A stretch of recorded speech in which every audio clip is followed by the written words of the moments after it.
নদীর পুরনো বাঁধ থেকে কিছুটা দূরে ছিল কলকাতাবাসী গৌরবদের দেশের বাড়ি। এবার গরমের ছুটিতে তার সাথে আরও ৪ বন্ধু অয়ন, পল্টু, গৌতম, পিয়াস মিলে সেখানে বেড়াতে আসে। বাহ, জায়গাটা তো বেশ সুন্দর তো। হ্যাঁ, সত্যি খুব সুন্দর। গৌরব, আরে তোরা এখানে দাঁড়িয়ে পড়লি কেন? চল না, চারদিকটা ভালো করে ঘুরে দেখি। এই বিনোগ্রামের পুরনো বাঁধের ধার ঘেঁষেই ছিল এক ঘন জঙ্গল। সেখানে অন্ধকার নামলে অবাধেই ঘুরে বেড়াত শিয়ালের দল, আর মাঝে মধ্যে বাঘের দেখাও মিলত। বাঁধ পেরিয়েছিল এক শ্মশান, যেখানে সাধারণত গরিব মানুষেরাই পাশের জঙ্গল থেকে কাঠ এনে মরা পুড়িয়ে শেষকৃত্য সম্পন্ন করত। জায়গাটা খুবই নিরিবিলি, কেমন যেন গা ছমছম করবে না? পাশেই যে শ্মশান, যাকে বলে ভূতের বাসা। ঝোপঝাড় নড়ার শব্দ। ভীত কণ্ঠে, এই ওটা কি ছিল রে? গৌরব, মনে হয় শিয়াল। আমাদের আওয়াজে ভয় পেয়ে সরে গেল। চল বাঁধের ওপারে যাই, শ্মশানটা ঘুরে আসি। এরপর তারা শ্মশানের দিকে যায়, কিন্তু বাঁধ পেরিয়ে একটা গাছের নিচে দাঁড়াতেই, আরে বাপ রে, ওটা কি রে? ও বাবা, কি বিভৎস দেখতে!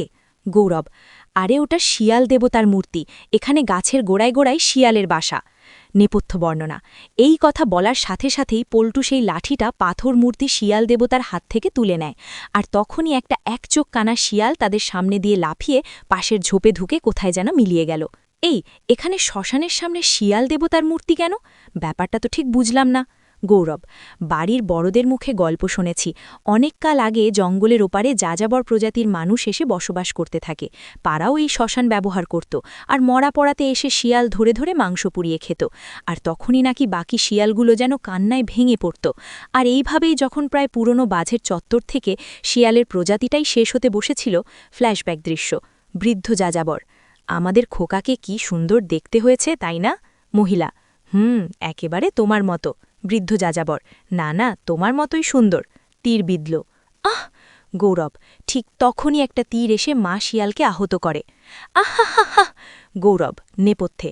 আর সাথে সাথেই বাবা শিয়ালটা বীর বিক্রমে ওই শিকারী যাযাবরগুলোর ওপর ঝাঁপিয়ে পড়ে। আক্রমণের শব্দ ও গর্জন। গৌরব, তাদের সব কটার মাংস তুলে নিয়ে আহত করে। ওরে বাপরে, চামড়া এংলো রক্ত বার করিয়ে দিচ্ছে গো! আহ! আহ! গৌরব, এইভাবেই তাদের সব কটার মাংস তুলে নিয়ে আহত করে, কিন্তু প্রাণে মারে না। তবে সে তার প্রবল গর্জনে তাদের বুঝিয়ে দেয় তারা যেন এই অঞ্চল ছেড়ে চলে যায়, নইলে সে তাদের শেষ করে দেবে। শিকারীদের চিৎকার, পালাই চলো, পালাই চলো, পালাই চলো! গম্বুজে ঘণ্টা বাজার শব্দ। তারপর থেকে সেই শিয়ালটাই নাকি এখানকার রক্ষাকর্তা হয়ে ওঠে, আর এই পাথরের ওপর বসেই সে পাহারা দিত। ওই শিয়ালটাই নাকি মারা যাওয়ার পর পাথর হয়ে গিয়ে দেবতার রূপ ধারণ করেছে, আর এখনও নাকি শিয়ালদের রক্ষা করে যাচ্ছে।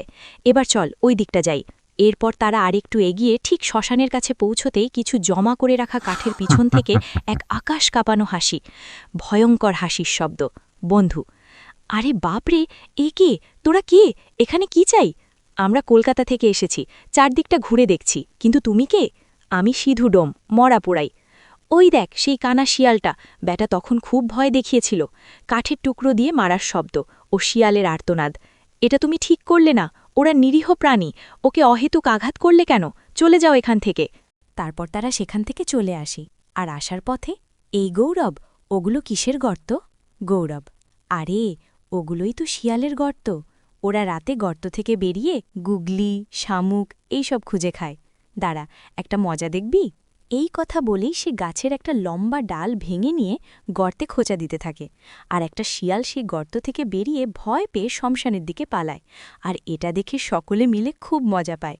বন্ধুদের হাসির শব্দ। নেপথ্য বর্ণনা। এরপর তারা গৌরবের সেই পুরনো বাড়িতে ফিরে আসে, এবং রাতে খাওয়া দাওয়ার পর গল্প করতে করতে ঘুমোতে তাদের অনেক রাত হয়ে যায়। সবেমাত্র সকলের একটু তন্দ্রাভাব এসেছে, ঠিক সেই সময় দরজায় ধাক্কার শব্দ। কে? বাইরে কে? গৌরব, আরে বাইরে প্রচণ্ড ঝড় উঠেছে, তাতেই দরজায় ধাক্কা দেবার মতো আওয়াজ হচ্ছে। দাঁড়া, বৃষ্টির ছাটটা ঢুকবে, জানলাগুলো বন্ধ করে দিয়ে আসি। কিন্তু তার পরেই গোটা বাড়ির চারপাশ দিয়ে কেমন একটা সরসর করে আওয়াজ শুরু হতে থাকে, যেন অজস্র পায়ের শব্দ। বন্ধু দুই, মনে হচ্ছে যেন বাইরে অনেকে মিলে হাঁটাচলা করছে। একসাথে অনেক শিয়ালের ডাকার শব্দ। ঠিক তখনই শুরু হয় একসাথে শয়ে শয়ে শিয়ালের ডাক। সেই ডাকের আওয়াজের সাথে সাথেই ঘরের জানলা দরজা এক দমকায় খুলে যায়। ওরা সকলে ভয়ে আঁতকে ওঠে।